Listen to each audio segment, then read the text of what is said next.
absurda vida.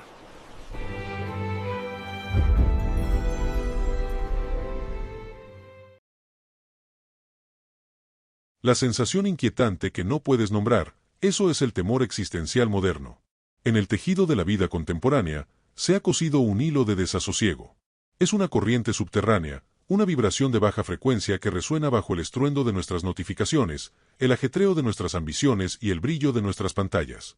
No es el miedo agudo a una amenaza tangible, como el depredador en la sabana o el enemigo en el campo de batalla. Es algo más difuso, más persistente. Es el peso silencioso que se asienta en el pecho en una noche de domingo, la sensación de estar corriendo en una cinta sin fin, la sospecha de que, a pesar de nuestra conectividad global, nunca hemos estado más solos. Esta sensación inquietante que a menudo no podemos nombrar, este zumbido de fondo de la existencia, es el terror moderno, una crisis silenciosa del significado en un mundo saturado de información pero vacío de certeza.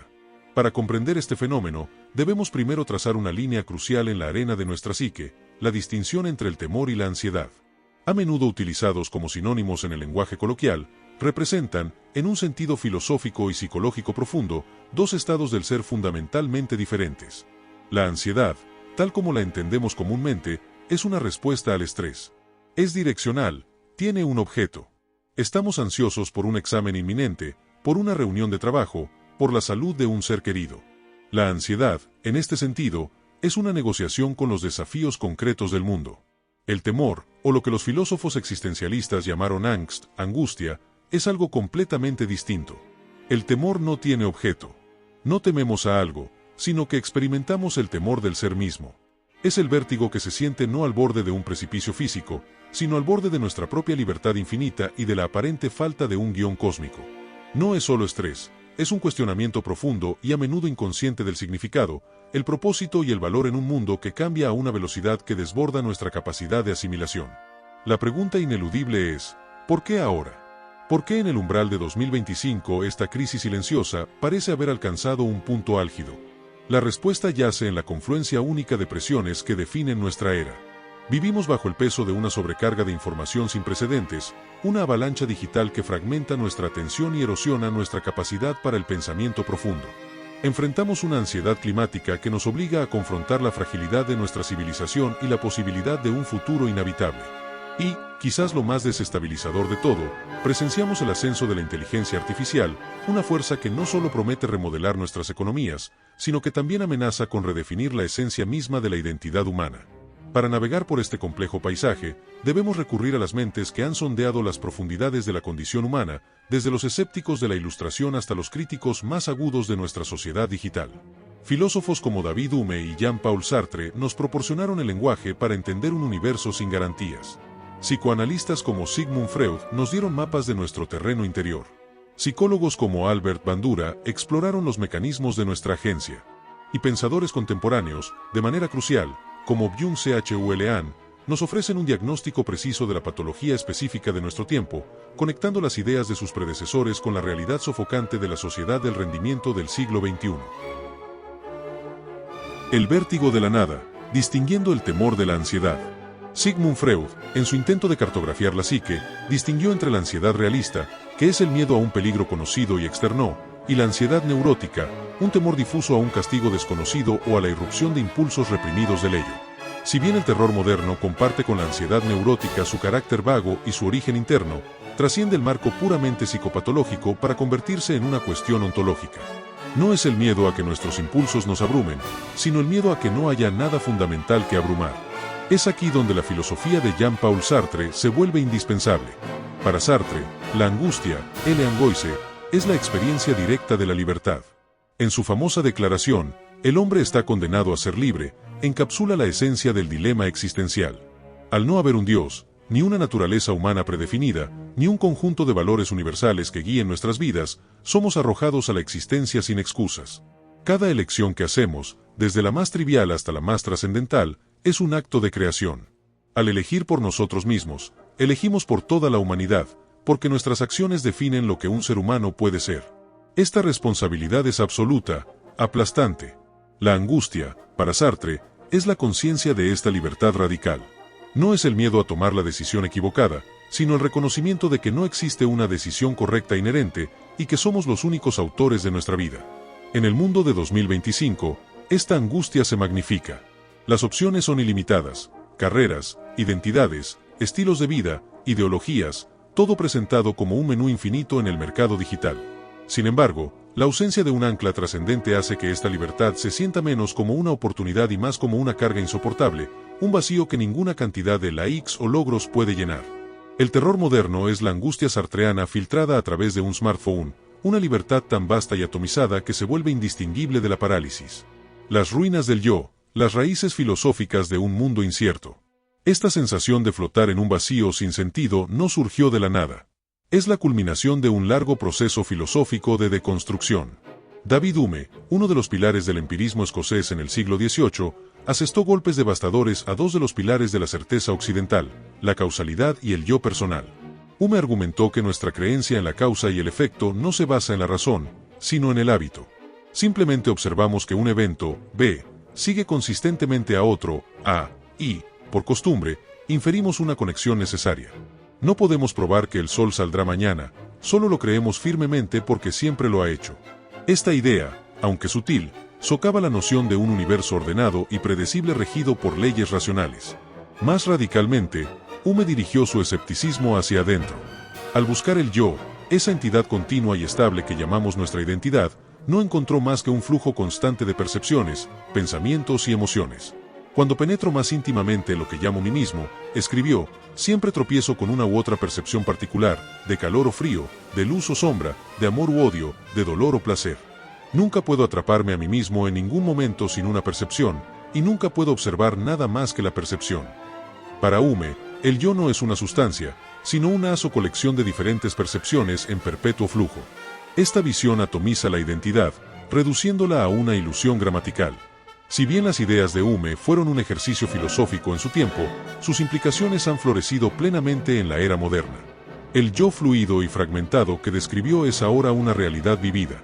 La identidad ya no se hereda ni se considera estable, se construye, se cura, se presenta y se deconstruye constantemente en las plataformas sociales. Somos un collage de perfiles, un mosaico de intereses seleccionados algorítmicamente, un haz de percepciones que se desplaza con cada nueva tendencia. La erosión de un yo estable, iniciada por Hume y acelerada por la cultura digital, nos deja sin un centro de gravedad, haciéndonos vulnerables al terror de la disolución. Si no hay un yo real, ¿quién es el que experimenta, el que sufre, el que busca significado? La sociedad del cansancio, el diagnóstico de Byung-Chul Han. Ningún pensador ha diagnosticado la patología específica de nuestra era con la precisión y la perspicacia del filósofo surcoreano-alemán Byung-Chul Han. En obras como La sociedad del cansancio, La sociedad de la transparencia y psicopolítica, Han argumenta que hemos pasado de una sociedad disciplinaria, descrita por Michel Foucault y caracterizada por instituciones de encierro como prisiones, hospitales y fábricas, a una sociedad del rendimiento, Leistungsgesellschaft. En la sociedad disciplinaria, el poder operaba a través de la prohibición y la coerción. El sujeto era un sujeto de obediencia. En nuestra nueva sociedad, el paradigma ha cambiado drásticamente. El poder ya no necesita reprimirnos desde el exterior, porque hemos interiorizado sus demandas. El mantra de la sociedad del rendimiento no es no debes, sino tú puedes. Nos hemos convertido en sujetos de rendimiento, Leistungssubjekt, emprendedores de nosotros mismos, constantemente empujados a optimizar, producir y competir. El problema, como señala Han, es que este sistema es infinitamente más eficiente y sutil. El sujeto de rendimiento se explota a sí mismo, creyendo que se está realizando. El amo y el esclavo son la misma persona. Quien fracasa en la sociedad del rendimiento, escribe Han, se hace a sí mismo responsable y se avergüenza, en lugar de poner en duda a la sociedad o al sistema. Este autoflagelo perpetuo conduce a las enfermedades neuronales características de nuestro siglo, la depresión, el trastorno por déficit de atención, el trastorno límite de la personalidad y, sobre todo, el síndrome de desgaste profesional o burnout. El burnout, para Han, es la consecuencia patológica de la autoexplotación. Es el colapso de un yo exhausto que ya no puede más, que ha agotado todos sus recursos en la búsqueda incesante de un rendimiento que nunca es suficiente. Este cansancio no es el cansancio reparador después de un día de trabajo físico, es un cansancio profundo, existencial, el cansancio del alma. Han introduce el concepto de violencia de la positividad. A diferencia de la violencia de la negatividad, que proviene de lo ajeno y lo hostil, como un virus o un enemigo, la violencia de la positividad surge de un exceso de lo mismo. Un exceso de información, infobesidad, un exceso de comunicación, un exceso de estímulos, un exceso de producción. Este demasiado no nos niega, sino que nos agota. Nos ahoga en un mar de posibilidades y nos deja sin la capacidad de decir no, de establecer límites, de encontrar la pausa contemplativa necesaria para que el significado florezca. El terror moderno, desde la perspectiva de Anne, es el terror de un yo que se disuelve no por la opresión, sino por el agotamiento, no en la oscuridad de una celda, sino bajo la luz cegadora de la positividad tóxica. Las presiones de 2025, IA, sobrecarga y la erosión de la agencia. El marco teórico de Anne proporciona la lente perfecta a través de la cual examinar las presiones específicas de nuestro momento histórico. La sobrecarga de información es la manifestación más evidente de la violencia de la positividad. El flujo incesante de noticias, opiniones, datos y publicidad no solo fragmenta nuestra atención, sino que también nos induce a un estado de parálisis. Cada problema global, cada injusticia, cada crisis se nos presenta en tiempo real, exigiendo nuestra atención y nuestra reacción. La incapacidad de procesar o actuar eficazmente ante tal avalancha genera un sentimiento de impotencia y cinismo. El mundo se convierte en un espectáculo abrumador que observamos desde la impotencia de nuestras pantallas, un ruido blanco que ahoga la posibilidad de un pensamiento coherente y una acción significativa. En este contexto, la irrupción de la inteligencia artificial generativa representa un acelerador existencial. El desafío de la IA no es meramente económico, sino ontológico. Durante siglos, la humanidad ha basado su sentido de excepcionalidad en la creatividad, la razón y la capacidad de generar lenguaje complejo. Cuando una máquina puede escribir poesía, componer música, generar arte visual y programar, se tambalea el pilar de nuestra identidad. La pregunta ¿qué nos hace humanos? Deja de ser un ejercicio filosófico para convertirse en una cuestión urgente y desestabilizadora. Este desafío puede llevar a una profunda crisis de propósito, un terror a la irrelevancia. Aquí es donde el trabajo del psicólogo Albert Bandura sobre la autoeficacia se vuelve crucial. La autoeficacia es la creencia en la propia capacidad para organizar y ejecutar los cursos de acción necesarios para producir determinados logros. Es un pilar de la motivación y el bienestar psicológico. El entorno digital y la era de la IA atacan nuestra autoeficacia desde múltiples frentes. Por un lado, la constante exposición a vidas perfectas y logros extraordinarios en las redes sociales puede disminuir nuestra propia percepción de competencia. Por otro, la sensación de que nuestras vidas están siendo moldeadas por algoritmos opacos y fuerzas tecnológicas incomprensibles mina nuestro sentido de agencia. Si nuestras opiniones, compras e incluso nuestras emociones son el producto de una manipulación algorítmica, ¿en qué medida somos realmente los autores de nuestras vidas? La IA, como un competidor sobrehumano y un titiritero invisible, amenaza con reducir nuestra autoeficacia a cero, dejándonos en un estado de indefensión aprendida que es el caldo de cultivo perfecto para el terror existencial. La ansiedad climática como temor existencial. Finalmente, ninguna discusión sobre el terror moderno estaría completa sin abordar la sombra que se cierne sobre todas las demás, la crisis climática. La ansiedad climática o ecoansiedad es mucho más que el miedo a los desastres naturales. Es la manifestación más aguda y colectiva del temor existencial. Es la confrontación con la finitud, no solo la nuestra individual, sino la de nuestra especie y quizás la de la vida compleja en el planeta.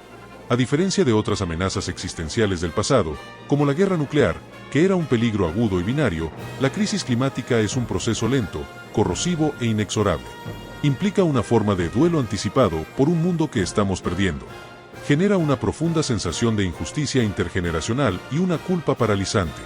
El problema es tan vasto y sistémico que las acciones individuales, aunque necesarias, a menudo se sienten desesperadamente inadecuadas.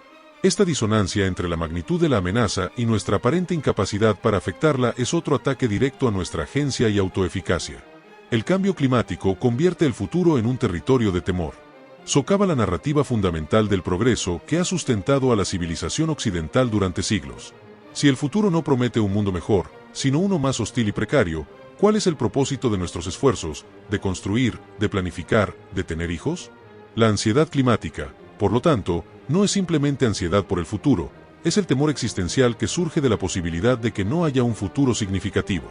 Es el terror de vivir en un mundo que se deshace bajo nuestros pies. Navegando la crisis silenciosa. El terror moderno es, en última instancia, una crisis de significado. Es un temor polifacético, alimentado por las ruinas de las certezas filosóficas, diagnosticado por la crítica a nuestra sociedad del rendimiento y exacerbado por las presiones tecnológicas y ecológicas de 2025. Es el eco de la angustia sartreana en un mundo sin guión, La fragmentación del yo predicha por Hume y llevada a su extremo por la cultura digital, y el agotamiento del alma descrito por Anne en una sociedad que nos empuja a explotarnos hasta el colapso. Es la sensación de inutilidad frente a la inteligencia artificial y la desesperación ante un planeta en crisis. No existe una solución simple o una cura para esta condición. No se puede solucionar con una aplicación de meditación o un libro de autoayuda, pues estos a menudo no son más que herramientas de la misma sociedad del rendimiento que nos ha enfermado, instándonos a optimizar incluso nuestro bienestar. La salida, si es que existe, no reside en erradicar el temor, sino en confrontarlo. Como argumentaron los existencialistas, la angustia no es una patología que deba ser eliminada, sino una señal de que somos conscientes de nuestra libertad y de la abrumadora tarea de crear significado en un universo indiferente. Navegar esta crisis silenciosa requiere actos de resistencia consciente. Resistencia contra la tiranía de la productividad, recuperando lo que Anne llama la vida contemplativa, el tiempo para el no hacer, para el aburrimiento, para el pensamiento lento que permite que el significado eche raíces. Resistencia contra el aislamiento digital, fomentando la conexión humana auténtica, la vulnerabilidad y el cuidado mutuo, que son antídotos para la transparencia pornográfica y la comunicación sin comunidad de las redes. Resistencia contra la parálisis, creando nuevas narrativas de propósito, ya sean seculares o espirituales, personales o colectivas, que puedan sostenernos en ausencia de las grandes metanarrativas del pasado. Y resistencia contra la desesperanza, a través de la acción colectiva, por pequeña que sea, que nos permita reafirmar nuestra agencia frente a desafíos monumentales. El terror moderno es silencioso porque prospera en el aislamiento, en el sujeto de rendimiento que se culpa a sí mismo por su agotamiento. Darle un nombre, trazar su genealogía y comprender sus mecanismos es el primer y más crucial paso para despojarlo de su poder. Es reconocer que esa sensación inquietante no es un fracaso personal, sino una herida compartida, una respuesta lógica a un mundo profundamente ilógico. En el reconocimiento de esa herida común yace la posibilidad de una nueva forma de solidaridad, la única luz capaz de guiarnos a través de la larga y oscura noche del alma moderna. Llegar hasta el final de una reflexión como esta demuestra una valentía para mirar de frente el desasosiego de nuestro tiempo.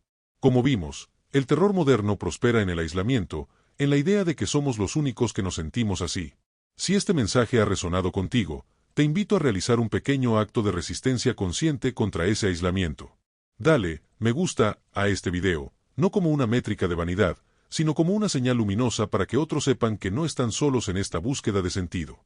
Comparte este video con alguien a quien aprecies.